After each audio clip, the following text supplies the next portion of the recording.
देश की सियासत के केंद्र में एक बार फिर राहुल गांधी का धरना है। छात्रों को आगे कर और धरने को टूल बनाकर राहुल पीएम मोदी के खिलाफ माहौल बनाने में जुटे हैं। राहुल गांधी पैलेट गन वाले मुद्दे पर एफआईआर की मांग को लेकर पिछले कई घंटों से संसद मार्ग थाने में धरने पर बैठे हैं। राहुल के साथ प्रियंका गांधी से लेकर कांग्रेस के कई बड़े चेहरे भी इस धरने में शामिल हुए। इस दौरान राहुल गांधी ने मीडिया से बात की और अपनी मंशा साफ जाहिर कर दी। तो हम सिर्फ ये कह रहे हैं कि प्लीज एफआईआर दर्ज कीजिए।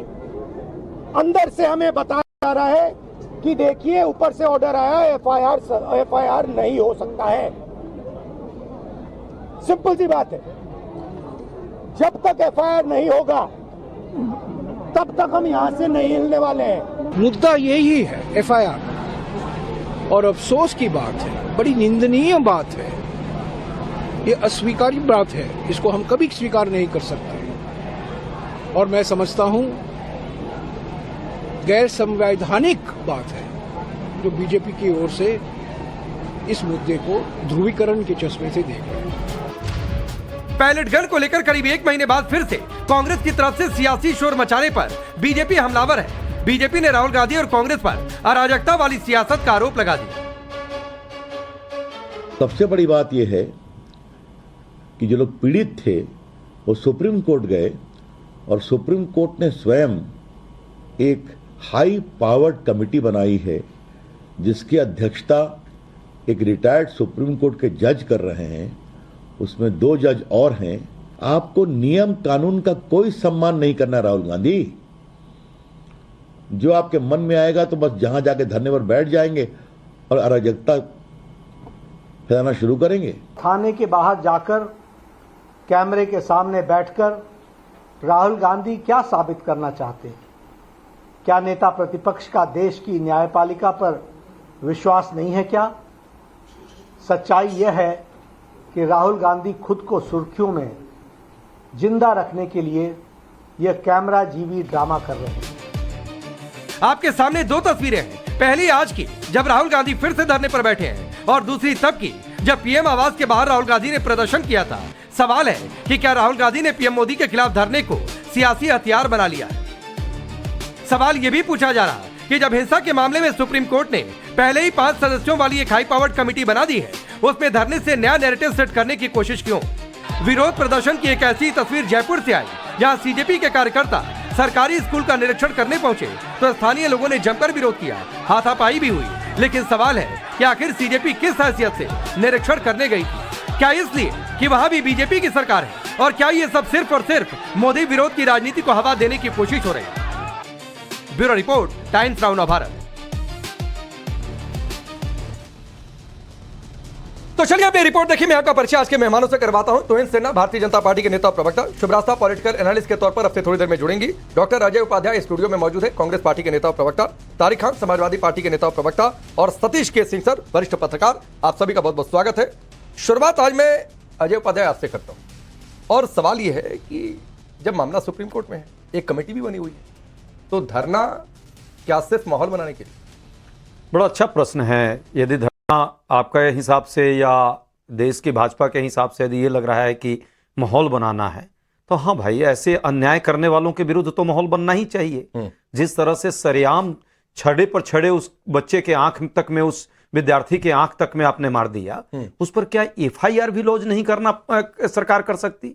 और एफआईआर लॉन्च कराने के लिए क्या ये इससे बड़ा चिंताजनक और दुर्भाग्यपूर्ण क्या हो सकता है राकेश भाई, कि उस बच्चे ने दर-दर ठोकरें खाई, अब देश के नेता प्रतिपक्ष को जाना पड़ रहा है और उसके बाद भी धरना देना पड़ रहा है, उसके बाद तक अभी तक कोई सरकार की तरफ से जवाब नहीं। एफआईआर किस बेसिस पर लॉन्च कराना चाहते हैं? भाई एफआईआर यदि आप पर किसी ने गोली चला दी हो, पैलेट गन चला दिया हो, आपको लहू लहुआन कर दिया हो, तो क्या वो लहू लहुआन के विरुद्ध में कोई एफआईआर नहीं लॉन्च होती? ये कानूनन जुर्म है या नहीं, पहले ये स्पष्ट होना चाहिए। बैन है इस देश में पैलेट गन? नहीं, पैलेट गन क्या, पैलेट गन से किसी को गोली चलाई जा सकती है? मैं पूछ रहा हूं कि बैन है। नहीं, बैन मैं आप पर नहीं चला सकता हूं, आप मुझ पर नहीं चला सकते। पहली बात, लेकिन पुलिस के हाथ में पैलेट गन है और पुलिस के लिए चलाना बैन नहीं है। पुलिस यदि हत्या कर दे तो क्या उस पर कोई कार्रवाई नहीं होती है? क्या पुलिस हत्या कहां करती है? हत्या करती है पुलिस कई बार जब गोली एनकाउंटर पर। अगर आप एनकाउंटर को हत्या कह रहे हैं अजय जी, हाँ ठीक है, अगर आप एनकाउंटर को हत्या कह रहे हैं तो हर एनकाउंटर की जुडिशियल इंक्वायरी होती है। नहीं, इंक्वायरी जुडिशियरी, लेकिन एफआईआर उस पर लॉन्च होती है उस पुलिस के विरुद्ध। भरत तिवारी पर इनकाउंटर किसी ने किया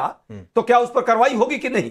AK-47 बिहार में यदि किसी ने चला दी विद्यार्थियों पर तो क्या उस पर कार्रवाई होनी चाहिए कि नहीं? उसी तरह पैलेट गन यदि चलाया गया है और वो बच्चे पर सरेआम दिख रहा है, एम्स से लेकर के और लेडी हार्डिंग तक का उसका रिपोर्ट डॉक्टर दिखा रहा है, उसके बाद भी यदि कार्रवाई नहीं हो रही है तो इससे बड़ा दुर्भाग्यपूर्ण न्याय का शासन इस देश में है या किसी तानाशाह का शासन इस देश में है। अजय भाई, स्पष्ट बात यह है। अजय भाई, मामला सुप्रीम कोर्ट में है। हाँ, मामला सुप्रीम कोर्ट में इनका नहीं है, इस बच्चे का, पूरी हिंसा का, ओवर यस, इस बच्चे का नहीं है। हाँ, लेकिन हिंसा के साथ साथ जिन पर हिंसा हुई है इंडिविजुअली उनका यह संवैधानिक राइट है, कानूनी राइट है कि वो अपना FIR यदि उन पर हुआ है तो होना चाहिए और पुलिस को लेना पड़ेगा। मैं आपसे ये पूछ रहा हूं, सुप्रीम कोर्ट ने पैलेट गन को लेकर क्या कहा? क्या कहा सुप्रीम कोर्ट ने? बताइए, आप ही बता दीजिए। मैं आपसे पूछ रहा हूं सर। नहीं, सुप्रीम कोर्ट ने क्या कह दिया? मैं बता दूं। नहीं, सुप्रीम कोर्ट ने क्या ये कह दिया कि कोई आंदोलनकारी होगा तो उस पर पैलेट गन चला देना और चलाने के बाद सुप्रीम कोर्ट ने तो ये भी कह दिया कि बैन नहीं कर सकते। नहीं, और बैन करना फिलहाल पूरी तरह व्यवहारिक नहीं है, और बैन करना है तो जाकर नियमावली को बदलिए और चेंज करिए। क्या आंदोलन, इसका मतलब सरकार को कटघरे में तो रखा कि भैया कैसे बंद करो आप? कैसे कटघरे में रखा? ये वो तो जो लोग बैन करवाने गए थे उनको कटघरे में रखा। तो क्या नियम ही नहीं पड़े। आप क्या कहना चाहता है? पुलिस के पास है अधिकार, आखिरी विकल्प के तौर पर ही सही, लेकिन पुलिस के पास है हथियार। राकेश भाई, क्या आखिरी विकल्प तो ये भी है कि जरूरत पड़े तो हुड़दंगबाजी कोई कर रहा हो और देश विरोधी काम कर रहा तो उसको गोली मार दो, तो जंतर मंतर पर इसका मतलब देश विरोधी लोग थे, अजय भाई सुनिए, उनको गोली मार देती पुलिस। मैं एक सीन अपना मारने का काम की, मैं एक सीन अपना नहीं क्लियर कर दूं पहले जी, कि एक तो पैलेट गन अगर चली है तो मैं नहीं कह रहा हूं कि सुनिए मेरी बात, नहीं, आखिरी विकल्प के तौर पर किन परिस्थितियों में नियम बना है तो कुछ सोचकर ही नियम बना होगा। पहली बात, जाति का मैं विरोध करता हूं, बिल्कुल मैं जाति का विरोध करता हूं, और निश्चित तौर पर जांच होनी चाहिए कि भाई चली है तो नियमों के हिसाब से चली है कि नहीं चली है, क्या सिर्फ दबाने के लिए, टॉर्चर के लिए, बदला लेने के लिए, मारने के लिए चली है। तो सुप्रीम कोर्ट की कमेटी बनी, आप लोगों को नहीं भरोसा इस 5 सदस्यीय कमेटी पर? राकेश भाई, यही तो कह रहा हूं कि जिस पर पैलेट गन का प्रहार हुआ, जिस पर हमला हुआ, जिसके आंख खत्म हो गए, रोशनी चली गई, उसका कम से कम 10 सेकंड जब तक FIR लॉन्च नहीं होगा तो वो सुप्रीम कोर्ट के पास वो मैटर जाएगा कैसे? मेरे भाई सुनिए, वो मैटर तभी जाएगा ना जब उस पर FIR लॉन्च होगा और जो पीड़ित हुआ है, जो जिसके साथ अन्याय हुआ है वो अपनी बात को ले जाकर रखेगा। आप FIR ही लॉन्च नहीं करेंगे तो उसकी सुनवाई कौन करेगा? कैसे कोर्ट में जाएगी? सुनिए, थोड़ा सवाल लंबा होगा। Justice R Subhash Reddy, justice Ravishankar Jha, justice Shalinder Kaur, Rishi Kumar Shukla, पूर्व CBI डायरेक्टर LR बिश्नोई। पहला सवाल, क्या इन 5 लोगों पर कांग्रेस पार्टी को भरोसा नहीं है? दूसरा सवाल, इनको जो जांच के पॉइंट्स दिए गए हैं उनमें पैलेट गन भी है, इलेक्ट्रिक लाठी है, बिना चेतावनी आंसू गैस भी है, ये है, तो भरोसा नहीं है? मैं यही तो कह रहा हूं कि पूरे पर भरोसा है, तो फिर लेकिन तब क्या मैं कह रहा हूं कि यदि मैं पीड़ित हुआ हूं, मेरे खून बहे हैं, मेरे आंख की रोशनी चली गई, मेरे अभी भी बदन में 100 से ज्यादा 200 छड़े हैं, और ये रिपोर्ट है, तो क्या मुझ पे जो अत्याचार हुआ, मैं क्या इस लायक भी अब इस देश का नागरिक नहीं हूं कि अब मैं FIR लॉन्च करा सकूं? मैं पूछ रहा हूं, आपको इन 5 लोगों पर भरोसा है कि नहीं? अजय उपाध्याय, सुन लीजिए, है ना भरोसा? नहीं, तो फिर इसकी भी जांच हो जाएगी। अगर पैलेट गन गलत तरीके से चल गया तो फिर 10 FIR दर्ज करवाइए, क्या दिक्कत है? नहीं, वो अब फिर यहां पे गलत, मैंने 2 डायरेक्शन आप ले रहे हैं। अच्छा, पैलेट गन चलना चाहिए या नहीं चलना चाहिए इसका तो जांच हो जाएगा, लेकिन नहीं, चलना भी सही था कि नहीं, ये भी जांच होगा अगर आपके हिसाब से चला है। अरे भाई, वही बात कर रहा हूं, ये चलना चाहिए या नहीं चलना चाहिए, गलत चला सही चला, ये तो अपनी जगह पे एक अलग जांच का मुद्दा है। लेकिन हम गोली का शिकार हुए, हमारा आंख की हमारी रोशनी चली गई, ये मेरा राइट है, तो इनसे मुझे न्याय रिप्लाई फॉर दिस। मुझे मेरे अगर एक लड़के को 200 छर्रे लगे, आंख में 3 छर्रे लगे, जान जा सकती थी, तो उस पर FIR क्यों नहीं होनी चाहिए? यह कांग्रेस का सवाल है। नमस्ते राकेश जी, सबको नमस्ते। देखिए, राहुल गांधी आए दिन जो हैं वो व्यावसायिक आंदोलन जीवी होते जा रहे हैं, तो रोज कोई नहीं। आपको पता है कि सुप्रीम कोर्ट ने 5 सदस्य की, और बहुत वरिष्ठ सदस्य हैं, 5 सदस्यों की एक कमेटी का गठन किया है। अगर राहुल गांधी को लगता है कि FIR होना चाहिए, वो जाके उसके सामने पेश करे, लेकिन रोज सड़क पर उतरकर वही ड्रामा, और पुलिस स्टेशन ने क्या बताया गया उन्हें कि क्राइम ब्रांच भी अपना इन्वेस्टिगेशन कर रही है। अच्छा, इसी विषय पर जब सुप्रीम कोर्ट में पहली बार विषय आया था तो सुप्रीम कोर्ट का क्या मानना था, जो आपने अभी बताया कि ग्रेडेड रिस्पांस जो है पुलिस की एक्टिविटी का एक वो है, मतलब एक प्रक्रिया है, उसको बाधित नहीं किया जा सकता है। जब टीयर गैस से मामला नहीं सॉल्व होता है, जब जब लाठीचार्ज से मामला नहीं सॉल्व होता है तो एक्सट्रीम सिचुएशन में पैलेट गन का इस्तेमाल हो सकता है। तो हो सकता है कि कोई ऐसा एक्सट्रीम सिचुएशन हुआ होगा जिसकी जांच अभी क्राइम ब्रांच कर रही है। अगर राहुल गांधी को सुप्रीम कोर्ट की कमेटी पर भरोसा नहीं है, अगर उन्हें पार्लियामेंट पर भरोसा नहीं है, देखिए पिछले 4 दिन, लास्ट 4 दिन तो पार्लियामेंट का हम इनको बुला रहे थे, हम उनके पीछे भाग रहे थे कि आइए सारी बातें जो है हम आपको समझाते क्या हुआ। नहीं लेकिन तोहिन भाई से भी भाग गए। जो आप पिछले 3-4 दिन का हवाला दे रहे हैं, उससे पहले 18 दिन से ये कह रहे थे एडजॉर्नमेंट नोटिस से कि भाई आइए इस पर पैलेट गन पर जवाब दे लीजिए। तो पहले तो आप लोग डिनायल मोड में हैं कि पैलेट गन चला नहीं है, और डिनायल मोड में है तो क्या इसीलिए एफआईआर नहीं दर्ज करने का आदेश जो राहुल गांधी कह रहे हैं? नहीं, डिनायल मोड में कुछ नहीं है। 18 दिन कैसे हुआ? उससे पहले के 18 दिन 29 जुलाई को यह बिल पारित हुआ, prevention of unfair means act. तो पहले 9 दिन, और वो भी 3 दिन पहले हो सकता था, वहां भी 3 दिन जो है हमें इनके पीछे पड़ के इनको बुलाना पड़ा कि चलिए चर्चा करें।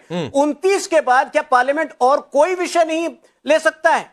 अरे और भी विषय थे, 12 बिल जो है पूरी तरह पास हुए हैं। लास्ट का एक पूरा हफ्ता, मतलब 25% पार्लियामेंट जो है हमने निर्धारित रखा था कि चलिए राहुल गांधी जी दोबारा आइए, दोबारा हम बहस करेंगे, लेकिन वो आए नहीं, भाग गए। ठीक है। तो ये हरकतें, अच्छा वही व्यक्ति झारखंड में जब धर्मेंद्र महतो को हॉस्पिटल में घुसकर वो व्यक्ति जो 16 दिन से अनशन कर रहा था उसको पीटा गया, तो राहुल गांधी रांची क्यों नहीं गए? ये सारा ड्रामा जो है लुटियंस दिल्ली तक ही सीमित है। 300 बच्चों में के ऊपर केरला में इन्हीं के सरकार भाई फिर आगे बढ़ता हूं। और उसी समय जब ये गुहार कर रहे थे कि सबके ऊपर केसेस विड्रॉ हो। तोहिन भाई वैसे व्यक्ति तो अच्छे हैं, लेकिन एक कहावत है ना, जाके पैर न फटे विवाही सो क्या जाने पीर पर आई। आप उस दर्द को नहीं समझ सकते। अरे आपसे सर्टिफिकेट की जरूरत नहीं है ना। मैं बीच में बोलने को मैं भी बोल सकता हूँ और आगे बोल सकता हूँ। आवाज तेज है मेरी, तोहिन भाई आवाज तेज है, यदि आप कहेंगे तो मैं आप पर भी इंटरफेयर करूंगा, मुद्दों पर बात हो जाए। लॉजिक तेज, लॉजिक लॉजिक, तो वही मैं कह रहा हूं कि लॉजिक भी तेज है और आवाज भी तेज है। आपके बीच डिस्टर्ब नहीं किया, प्लीज मत बोले,